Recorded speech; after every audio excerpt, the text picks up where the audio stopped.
Moin liebe Tischtennisfreunde, herzlich willkommen zu einem neuen Video. Heute haben wir euch was Neues mitgebracht und zwar ein Spiel aus der Verbandsoberliga von mir gegen Stefan Köpp. Köppi ist eine Tischtennislegende in der Berliner Szene. Ich glaube, er war letztes Jahr bei den Senioren-Weltmeisterschaften im Halbfinale im Doppel. Also spielt er immer noch auf dem höchsten Niveau mit. Allgemein schon immer ein sehr starker Spieler. Und ja, Lorenz, was machen wir hier?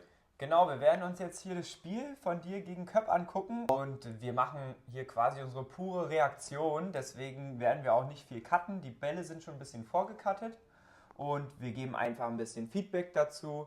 Vielleicht werden wir ein bisschen das Spiel analysieren, eigene Fehler, Fehler vielleicht von Köppi, allgemein das ganze Spiel bewerten, uns anschauen und ich glaube, wir werden auch die ein oder anderen geilen Bälle sehen, aber damit eigentlich genug der einleitenden Worte, oder? Ab ins Video.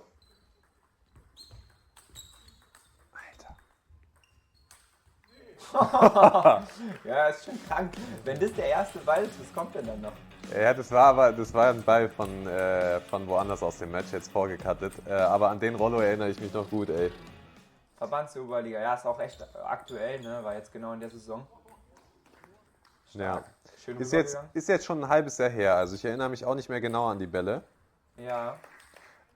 Aber ich meine, ist ja jetzt nicht vor 5 Jahren oder so, ne? Auf jeden Fall, auf jeden Fall. Da hänge ich ein bisschen. Das ist bei mir öfter so, ne? Wenn ich so einen langen Ball in die Vorhand kriege, dass ich da dann nicht rechtzeitig das sehe und eröffne. Ich finde, man sieht schon jetzt bei den ersten paar Aufschlägen, sieht man gut, dass ihr, also Köppi setzt auf Oberschnittaufschläge oder wenig Schnitt, will, dass du flippst und du eigentlich ebenso, ne? Ja. Ihr kommt gar nicht in dieses mal kurz, mal reinschupfen, sondern geht gleich los, bam, bam, bam. Ja, ja. Man sieht, also macht schon gleich Spaß. Und Ne? was hier so ein bisschen der Unterschied ist zwischen uns beiden, warum er jetzt gerade auch 5-2 führt, Köppi, ne, der hat viel Erfahrung. Der fängt erstmal locker an, ein bisschen reinspielen und ich probiere immer direkt den Punkt zu machen. Ja. Ich glaube, da muss ich ein bisschen sicherer erstmal auf den Tisch. Erstmal.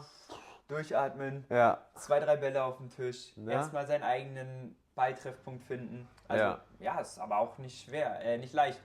Köppi macht es einem da auch nicht leicht, ja. Ja. Da geht ja da auch gleich rein, ne? Köppi hat ja diese Sicherheit. Ich glaube, ihr spielt ihr bei euch heim, bei Düppel? Ja, das ist bei Düppel. Ah, okay. Mhm. War noch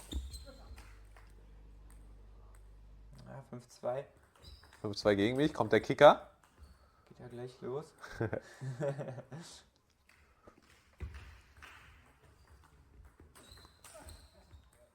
Den meine ich, ein bisschen mehr mit Flugkurve vielleicht, ne? Ja, Wäre safe. jetzt so meine Sache bei Vorhand. Aber ich mache ja dieselben Fehler, ne? Dann will man schnell rauf. Aber Guck mal, Köppi und gibt da halt jetzt immer einfach geblockt, ne? Und dann mache ich auch einen Punkt. stark. Wow. Stark von ihm gefischt. Oh! Nein. Ja, die Abwehr war eigentlich ganz geil, ne? Ja, Aber der war Weltklasse. Ich aber dachte, hat das ist nicht schon gereicht. vorbei. Auch hier stark gefischt, Perfekt, ja. stark nochmal gefischt, geile Abwehr und Aber Köppi ganz kaltschnäuzig. ja, Kurz in die Front. das juckt ihn gar nicht. Nee, das ist wirklich geil. Ja. Und dann Fehlaufschlag. Ich bin ein bisschen hektisch, ne? Es Ich kann weiß auch noch, das war es kann jetzt auch daran liegen, dass wir ja schon dieses gecuttete Video jetzt sehen. Ja, Da geht natürlich Ball nach Ball nach Ball, aber Ja. fällt mir auch auf Zack und es geht los. ja, also ich erinnere mich da auch noch dran. Das war, glaube ich, mein erstes Spiel in der Düppelhalle. Verein gewechselt, erstes Mal bei Düppel. Und ich weiß noch, da saßen, das ist jetzt links im Video, ne? Da sitzen die ganzen Zuschauer.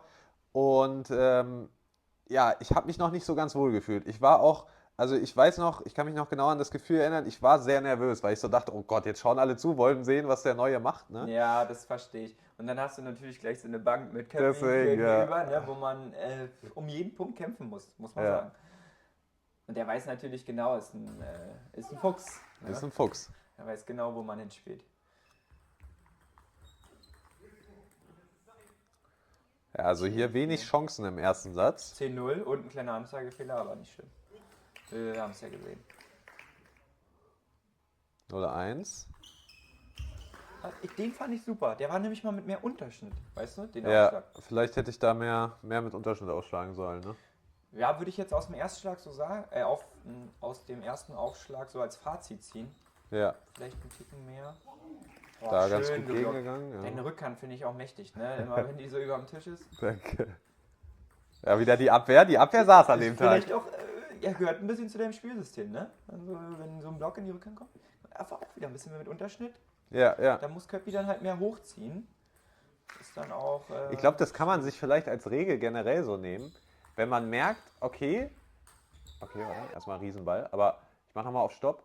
Wenn man merkt, dass der Gegner sehr viel Oberschnitt aufschlägt, kann man eigentlich als Schluss für sich schon mal ziehen, okay, der will wahrscheinlich dieses Oberschnitt-Schnell-Schnell-Spiel. Das heißt, da dann vielleicht eher über Unterschnitt gehen, außer du sagst jetzt, okay, meine Oberschnitt bin ich viel besser als der andere. Wäre eine lustige oder eine gute Theorie, dass man einfach sagt, die Aufschläge, die der Gegner macht, ich will genau das Gegengesetzliche davon machen. Ja. Er macht lange, schnelle Aufschläge, dann mache ich immer einen kurzen, schön langsam. Er macht mehr mit Überschnitt, Seitschnitt, na, dann mache ich in die andere Richtung vielleicht diesen Überschnitt, oder ich mache mit Unterschnitt dann halt. Ne? Viel mit Unterschnitt, also dass, wenn er mal flippen will, offensiv, ja, müsst ihr mal ausprobieren. Ob das Gebt uns gerne mal Feedback. Der Schlüssel zum Erfolg ist. Okay, nächster Ball. Ja, mit Rückhand bin ich immer ganz gut aktiv, ne? Aber... Starker Flip von dir. Ja, und dann spielt er aber, muss man sagen, gut links, rechts. Ne? Also er schickt mich gut, ja. Und meine Beinarbeit ist jetzt auch nicht die beste. Ne? Das ist bei mir allgemein immer diese kleinen Schritte. Die fehlen dann manchmal. Gut gegengegangen. Stark, perfekt. Und dann muss er aber weiter. Bam. Perfekt. Super. Ekliger Ball. Köppi muss auch irgendwie fischen. Zauberbälle.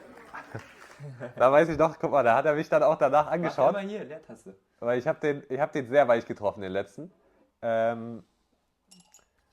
es war ein ganz geiler Ball, da hat er mich so ein bisschen verwundert angeschaut. Nachdem ist so ein Seitunterschnitt-Flip und dann den sehr weich getroffen. Da geht der Ball auch ordentlich nach oben bei ihm. Ja, der war super. Also auch so dieses Hochziehen auf Unterschnitt. Ich glaube, das könnte ein Konzept sein, weil er macht ja mal diese Oberschnittbälle und kriegt ja dann auch wenig richtig Spinbälle. Ja, was sich in dem Match ist mir aufgefallen, Oh, nee. Nein. Aber was machst du mit der Rückhand? Ja, ganz geil, ne? Die Abwehr 3 von 3, ey. Ich weiß auch nicht. Sonst mache ich die ja nicht so oft, aber irgendwie an dem Tag habe ich es gefühlt, ey. Nochmal gucken. Wieder seit unter angefangen. Diesmal flippt er aber gut. Dann dagegen und jetzt den stärkeren Schuss einfach abgewehrt. Roy hätte es nicht besser machen können.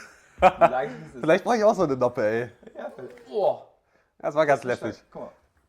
Ja, jetzt ist 1-1. Was in dem Spiel interessant war, es war irgendwie immer so, ein Satz hat der eine komplett dominiert und ein Satz hat der andere komplett dominiert. Aber wir konnten beide diese Konzentration nicht so oben halten. Beziehungsweise wir sind dann immer einer ein bisschen passiver geworden und dann kam der andere wieder rein. Ja, ich weiß, was du meinst. Mal lief es für den einen sehr gut, mal für den anderen sehr gut, ne? Ja. Ja, also, weiß nicht. Da kann man nur, wenn man merkt, dass es gerade selber für einen nicht läuft, dass man sich dann vielleicht auch wieder ein bisschen zurücknimmt, runterkommt und mal wirklich sehr auf seine einfachen Bälle konzentriert. Also einfacher Ball, die man in der Hand hat. Kurzer Aufschlag. Der erste Flip, wo spiele ich den denn dahin? Also gehe ich da vielleicht zu viel Risiko, dass es nicht so schnell auf einmal 5-1 steht. Das ist für mich so ein bisschen was, wenn ich merke, die Punkte sind schnell weg, dass ich dann runterfahre. Safe. Mal eine Runde laufen, mal kurz sammeln und dann wieder an die Platte. Sonst kann man gar nicht so schnell gucken und steht 7-1. Und auf jeden Fall. Dann kämpfst du vielleicht um jeden Punkt und dann hast du zu 7 verloren, weil du halt am Anfang gleich irgendwie 7 Fehler gemacht hast. Schnell. Guter Punkt. Weiter geht's? Ja, warte, obwohl. Sag mal nochmal kurz, was Taktik angeht. Was würdest du jetzt gegen Köppi zum Beispiel? Der ist ja so ein Allrounder, ne? Der kann alles irgendwie ganz gut, ist ziemlich sicher.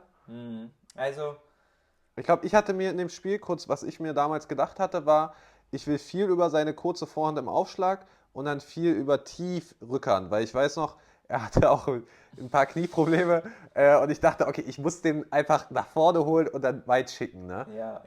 Ja. Finde ich es valide, wenn man sieht, der andere, also hört sich jetzt hart an, aber wenn man sieht, der andere ist nicht so fit auf den Beinen, das kann ja auch schon einfach der Grund sein, dann ist es natürlich im Tischtennis ein Mittel, den zu schicken. Oder wenn man merkt, der läuft extrem gut, ist relativ groß, hat eine gute Beinarbeit, dann sucht man vielleicht diesen Ellbogenpunkt.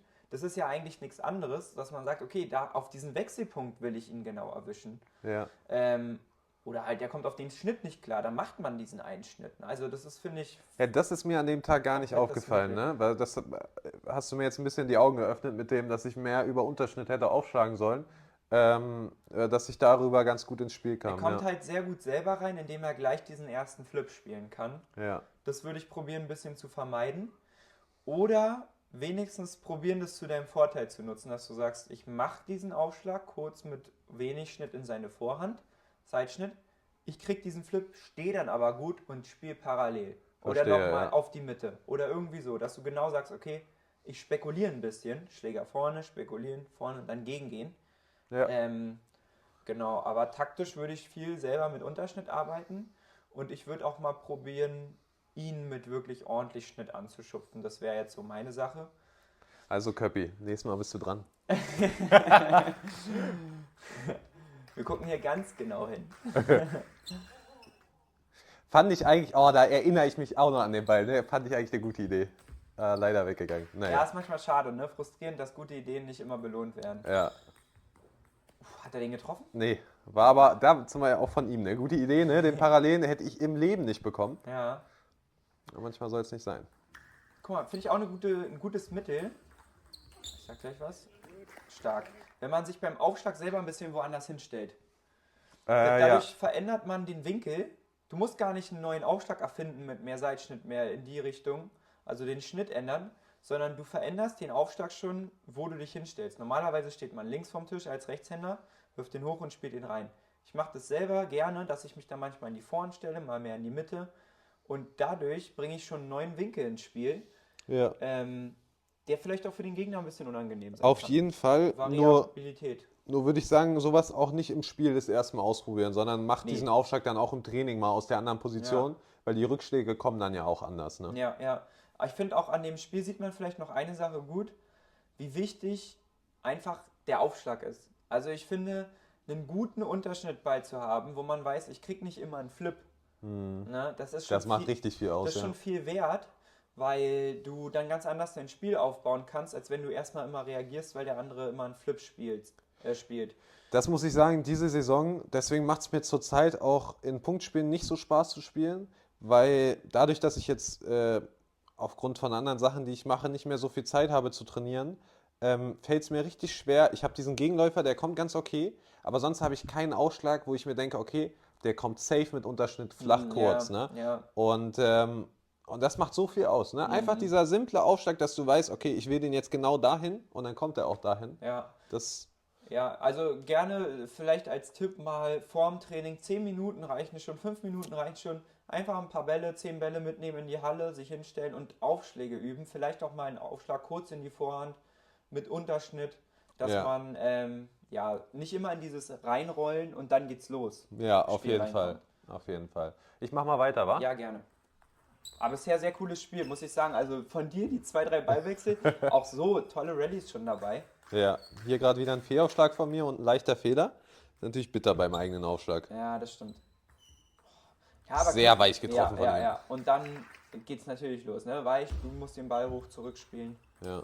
Schön, das war super. Abgewartet und selbst schön gezogen. Gar nicht so kräftig, sondern auf den Tisch. Ja, macht der auch gut, ne? Macht der auch gut. Ja. Ja, das ist halt, da wollte ich eigentlich einen kurzen Aufschlag machen, ne? Ist dann lange rausgesprungen, direkt bestraft, indem er angreift. Ja. Ein bisschen Glück jetzt auch, aber er macht schon gut, ne?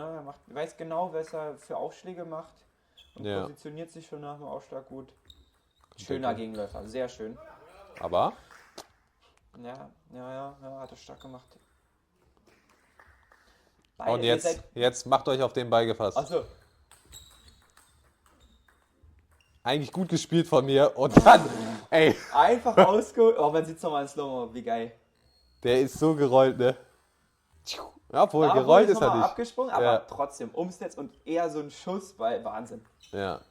Auch so reingelaufen, so schön. Schön bewegt hast du dich übrigens. Ne, das ist manchmal auch, muss man kämpfen, aber klar, man muss sich bewegen. Ja, hier bin ich jetzt wieder, ne? Das ist genau der Unterschied. Ich bin am Tisch, ich bin ready. Man sieht es direkt, man sieht es von deiner Körperspannung. Du hast den Oberkörper vorne, gehst rüber, spielst die Bälle vorne und dann kommen die auch. Der Schub war schön, der war gut platziert. Da, super. Super. Also auch wenn du dann loslegst, dann immer weiter wie ein Bollwerksstab. Bollwerk ist gut, ne? Das passt gut, finde ich. Ja. Super, gute Eröffnung, schöne Platzierung, Ellbogen gesucht. Und dann immer wieder über den Ellbogen, ne? Und dann raus, ne? Was du auch schon mal zu mir meintest. Aber die Gegenläufer von ihm, die sind auch eklig. Die macht er über den ganzen Tisch, mal seit unter, mal seit ober. Ich habe jetzt noch gar nicht gesehen, macht er die auch manchmal lang? Ja. Ah, okay, das finde ich auch immer. Damit macht man den Tisch so breit mit guten kurzen Aufschlägen und guten langen Aufschlägen. Den hier, mit dem Aufschlag haben so viele Leute Probleme. Den hat er mir so locker reingezogen. Da mache ich den, zugegeben, etwas aus der Hand, wird er da reingekickt und viele Leute kannten den ab. Aber er ganz locker, parallel nimmt er das Tempo mit. Ja, er nimmt es mit. Aber ich finde, das ist auch wichtig. Bei langen Aufschlägen Tempo mitnehmen und nicht selber extrem ins Risiko raufgehen, weil dann ist der Ball schnell auf der Kante. Stark. Ja, mit der Rückhand gehe ich immer ganz gut gegen. Das ist ganz geil. Oh, schön. Geil. Das ist dieser Sein-Unterstedt-Flip, ne? Ich finde, da sind die Leute immer überrascht. Eigentlich machst du es sehr gut, also wie du den Tisch abdeckst. Ja. Du sagst, was völlig okay ist, du sagst 3/4 des Tisches Rückhand und nur den langen Ball in die Vorhand, den spielst du wirklich auch mit der Vorhand und dadurch nimmst du dir viele Entscheidungen selber. Weißt du, dadurch, dass du es selber für dich so festlegst und nimmst auch eine geile Rückhand hier, kannst du das gut spielen. Oh, schöner Flip von ihm gerade. 2-2, finaler Satz. Das übrigens, sorry, eine letzte Sache noch. Ich habe jetzt gemerkt, warum ich diesen zweiten Aufschlag gemacht habe. Ne? Erstmal flippt er hier gleich, jetzt kommt erstmal noch ein Ball von ihm. Kommt noch ein Ball von ihm und gleich mache ich den ersten Aufschlag, den flippt er mir brutal rein. Ne? Weil er aber einen Ticken weiter zur Mitte steht, habe ich mir dann gedacht, okay, den nächsten Aufschlag mache ich über die Seitlinie raus. Das ist vielleicht ein kleiner Tipp gegen Leute, die diesen Rückhandflip gerne machen. Den machen die richtig gut aus der Mitte, aber wenn er zur Seitenlinie rausgeht, da muss man nämlich diesen Schritt raus machen und der fällt, vor allem wenn es überraschend kommt, geht man da manchmal dann schlecht hin und kann da einen leichten Punkt abstauben. Sehr guter Tipp, ja. Sehr guter Tipp. Genau da muss man so seitlich und wenn man dann nicht einen Schritt macht, dann lehnt sich nur noch der Oberkörper zur Seite und dann wird es manchmal schwer. Ja. Oh, der 5. Satz, den will ich gar nicht nochmal schauen. Das ist ein Krimi. Ich wünschte. Das war eher eine Abschlachtung, sage ich, wie es ist. Scheiße. Obwohl, vielleicht erinnere ich mich gerade auch falsch. Ja, ich weiß nicht. Warte mal. Schade, da muss Spin kommen, ne? Nicht dieser Pressball, sondern ein bisschen mehr Spin. Ja, aber man merkt auch wieder, jetzt bin ich einen Ticken angespannter, ne? So ein bisschen verkrampft Vorhand irgendwie. Ist da nicht mehr locker gegengehen, sondern er spielt auch sehr gute Eröffnungsbälle. Fand ich auch. Das war flach parallel und dann nochmal mit Tempo in die Rückhand. Ja, sucht er in der Mitte jetzt gut, auch gute Länge, ne? Ein bisschen höher und lang. Ja, okay. Kommt das noch dazu? Auf einmal steht es 1-7. Timeout wäre da angebracht. Ja, aber er ist vielleicht auch rausgekattet worden. Ja, vielleicht kann das sein. Jetzt 8-1. Er war wirklich dann auch bockstark im 5. Bockstark, ne? Alles flach, alles sicher. Zieht auch gegen. Vorhand, Rückhand, bam, bam. Ja. Gute Rückschläge auch. Und er war auch hitzig in dem Spiel, ne? Er hatte Bock, also... Klar, ne? Also man sieht, er pusht sich da sehr, finde ich, gut gespielt. Ja. Und im letzten Satz dann wirklich, also ich fand, war wirklich eine starke Hat er verdient gewonnen. Ja, das war das Match. Ich hoffe, ihr konntet was mitnehmen. Für mich war es auf jeden Fall lehrreich. Gegen Köppi sind es immer knappe Spiele. Bis jetzt habe ich immer den kürzeren gezogen. Vielleicht wird es beim nächsten Mal was. Falls euch noch was aufgefallen ist, schreibt es gerne in die Kommentare. Und wir sehen uns beim nächsten Mal. Ja, war ein cooles Video. Mir hat es Spaß gemacht, die Bälle anzugucken. Ich hoffe, euch auch. Ich hoffe, ihr fandet das Format cool. Vielleicht konnte der ein oder andere was mitnehmen. Wir sehen uns im nächsten Video, wenn wir wieder für euch vielleicht testen. Oder was auch immer. Oder was auch immer. Ciao, ciao.